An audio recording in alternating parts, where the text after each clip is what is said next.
Donc moi j'ai fait Sciences Po Paris il y a une dizaine d'années et je suis devenue éleveuse de fil en aiguille. J'ai bossé un peu à Londres et puis des soucis de santé m'ont ramenée en France, m'ont fait mettre les mains dans la terre et je me suis dit ah bah oui, c'est ça que je veux faire. J'ai toujours voulu travailler avec des animaux, je vais devenir éleveuse. Donc là je me suis engagée dans le parcours assez classique de passer du projet, enfin de l'idée au projet, puis du projet aux premières expériences sur le terrain, ensuite un BPREA, brevet professionnel de responsable d'exploitation agricole, dans un CFPPA, enfin je ne vais pas détailler tous les acronymes, mais bref, c'est l'enseignement public agricole.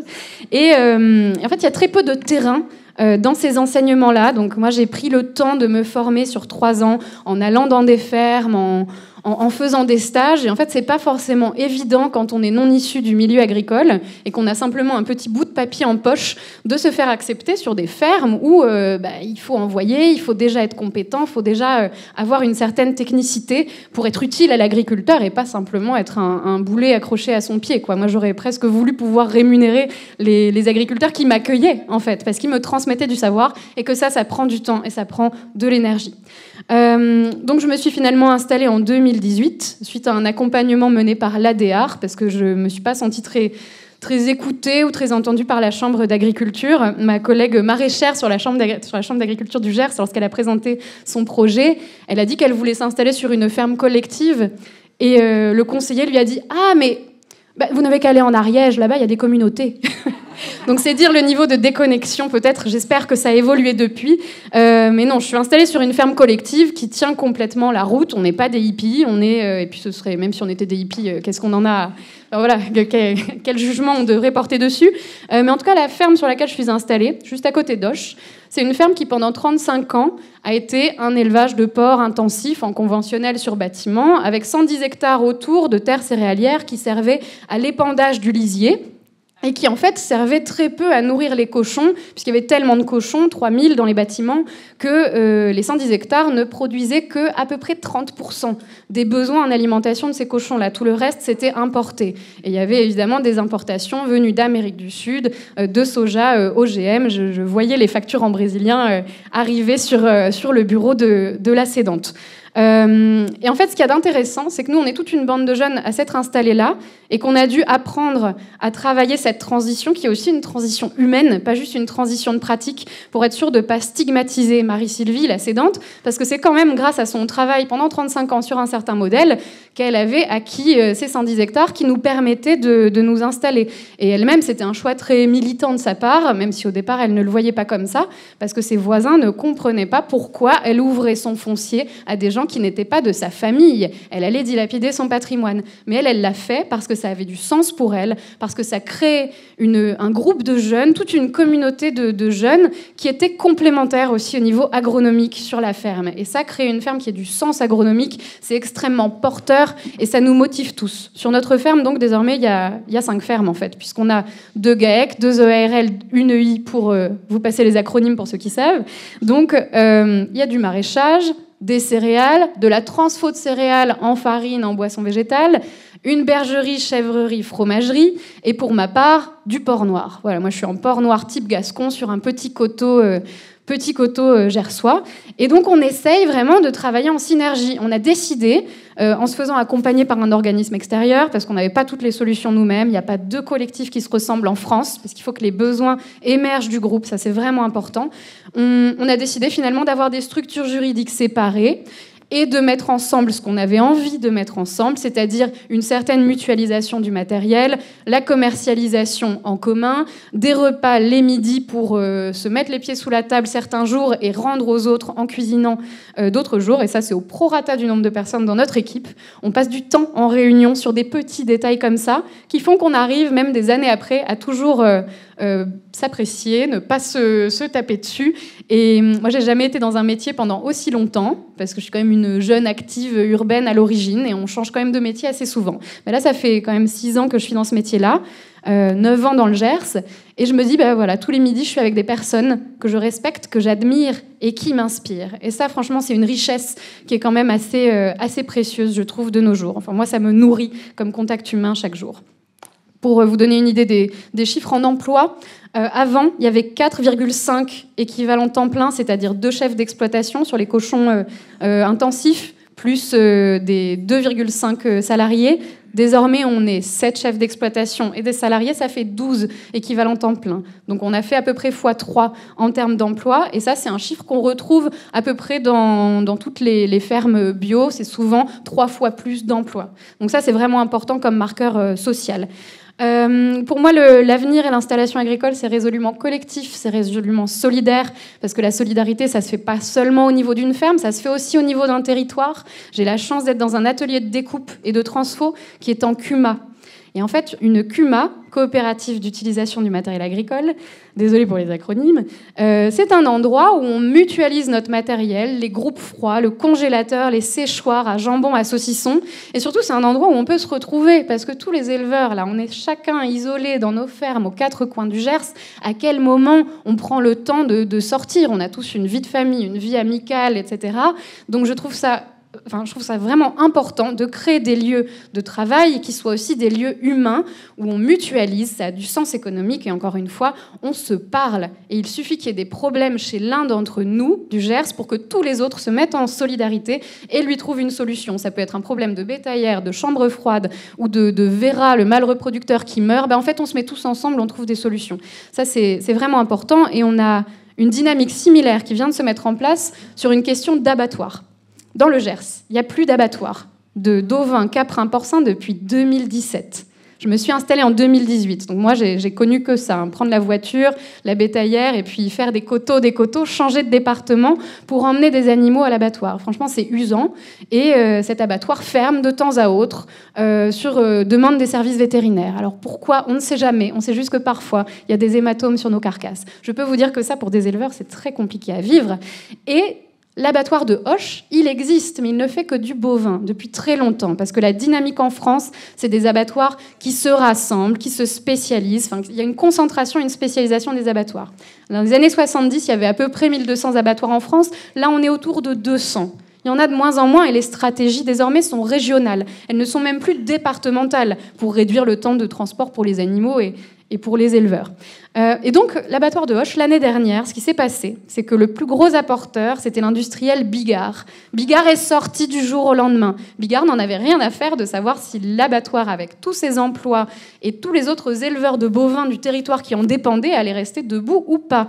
Et donc là, les éleveurs du Gers, ovins, caprins, porcins, se sont rassemblés en association à une vitesse absolument époustouflante pour des éleveurs complètement sous l'eau. Il y a 200 éleveurs qui se sont mis en commun et qui sont allés voir le directeur de l'abattoir et tous les pouvoirs publics, tous les niveaux jusqu'à la région, pour leur dire écoutez, on a fait les calculs, à nous tous, tous les petits.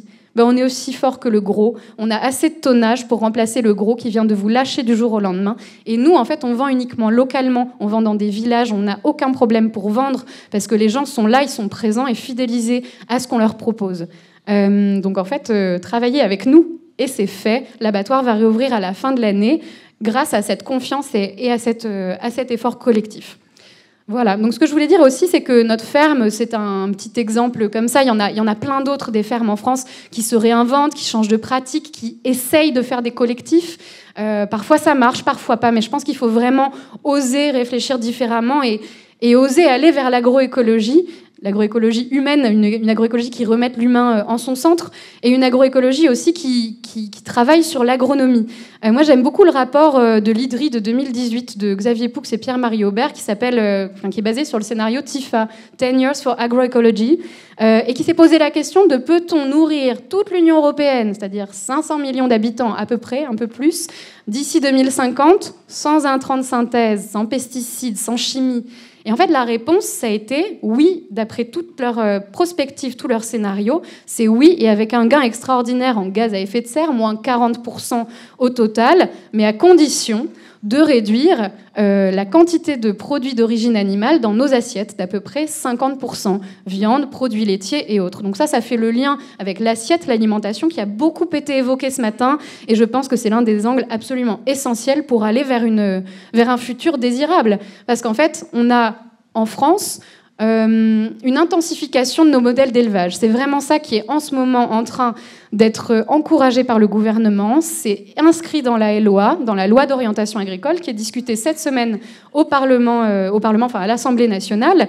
Et de même, il y a énormément, je trouve, de déni démocratique dans cette histoire, parce qu'il y a certaines choses qui sont prévues dans la LOA, notamment la réduction des délais de recours face à des gros élevages intensifs. Et ça, c'est passé par décret le week-end dernier. C'est inscrit au journal officiel et ça a été passé par décret. Et le gouvernement a annoncé aussi qu'il allait passer énormément d'ordonnances et décrets sur ces sujets-là qui concernent quand même en premier lieu les consommateurs, les citoyens, puisque ça touche exactement à ce qu'ils vont avoir dans leur assiette 3 fois par jour, à la qualité de leur eau, à la qualité du sol, à la qualité de ce qu'ils respirent. Et moi, je trouve qu'il y a un énorme souci, parce qu'on est capable d'avoir des conventions citoyennes pour je ne sais quoi sur absolument tous les domaines, mais là, on touche aux assiettes, on touche à l'environnement, et les citoyens ne sont pas directement consultés alors qu'ils sont concernés, et les parlementaires on leur coupe l'herbe sous le pied en légiférant par décret en amont des projets de loi. Donc moi, désolée, c'est mon côté Sciences Po qui ressort, mais pour moi, c'est extrêmement important de regarder ce qui se passe au niveau des textes de loi. Un petit point également sur l'intensification donc de l'élevage. Il y a 60% des animaux d'élevage en France aujourd'hui qui vivent uniquement dans 3% des fermes. Le porc, c'est 95% qui est fait en intensif. Donc moi, je fais du porc plein air, race rustique. Ça, c'est même pas 1 pour 1000 quand on cumule tous ces critères-là. Et je voulais je pense que tout le monde ici est à peu près conscient de cette illusion de l'intensif pour nourrir le monde, parce qu'en fait, on nourrit surtout des catastrophes en série. Il y a des impacts en amont, il y a des impacts en aval. Les impacts en amont, ça va être tout ce qu'on donne à manger à nos animaux d'élevage intensif, donc des terres qui sont exploitées, des communautés autochtones et de la forêt amazonienne qui sont rasées pour faire ce soja OGM, qui est ensuite importé chez nous. C'est extrêmement dangereux et c'est un fait. Et puis derrière, les élevages intensifs nourrissent, mais ils nourrissent surtout les marchés financiers, ils nourrissent l'export. Oui, merci pour le petit rappel. Je tiens le choc, mais je dirais aussi un mot sur numérique, génétique, robotique. Je me dépêche. Bref, le soja qui sert à nourrir nos animaux d'élevage pousse, je pense, sur les ruines du vivant. Et derrière, on en exporte énormément. Par exemple, pour le porc, on importe 30% du porc en France, mais on en exporte 40%. Et on en exporte vers des pays où on va déstabiliser les marchés, leurs marchés locaux et leur capacité d'autonomie alimentaire et agricole. Donc ça, c'est extrêmement dangereux. Et les élevages intensifs peuvent également être une poudrière sanitaire. On en revient au concept de One Health qu'on a un petit peu abordé dans d'autres discussions récemment. Mais c'est ce concept de la santé de notre agriculture est reliée à nous, notre santé d'humain, et à la santé de nos écosystèmes. La grippe aviaire, que j'aborde un peu dans Plutôt nourrir à la fin, c'est une influenza qui est recombinante avec les virus de grippe humaine. Il y a eu pas mal d'articles, notamment dans Reporter, qui a fait une série d'investigations extraordinaires en disant la grippe aviaire, future pandémie mondiale, point d'interrogation.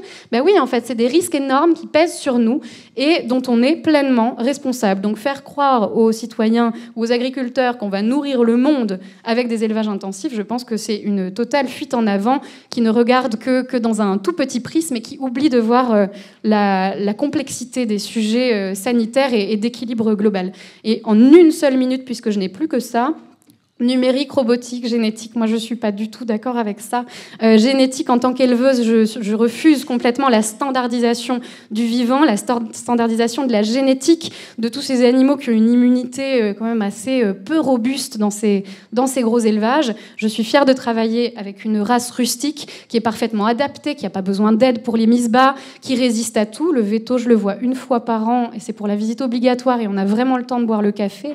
Enfin vraiment, ça se passe très bien. Et je lutte aussi contre cette harmonisation du goût, cette fadeur. Enfin, vraiment, les premières fois que je suis allée vendre du porc gascon sur le marché, il y a des personnes âgées qui sont revenues me voir et qui m'ont dit « Vous m'avez redonné le goût de mon enfance. Ça faisait 60 ans que j'avais perdu ce goût-là. Et là, je viens de retrouver quelque chose. » Voilà, j'aurais pas le temps de développer plus numérique et robotique, mais la grande question, c'est toujours de se demander si ce sont des stratégies qui vont nous servir, nous, sur lesquelles on va avoir la main, qui vont nous aider à avoir cette autonomie, à être paysan, à le rester sans s'endetter outre mesure, ou est-ce que ce sont plutôt des techniques qui vont bénéficier à d'autres personnes, qui vont capter le monopole de rente? Et est-ce que ce ne sont pas parfois aussi des stratégies de verdissement, d'une amélioration de productivité du système actuel? Pour moi, il faut faire très attention à ces stratégies qui peuvent être un peu du greenwashing ou du social washing ou du modern washing, d'un statu quo qui malheureusement n'est pas, je pense, le bon pour la santé de la planète et la santé des gens. Voilà, merci.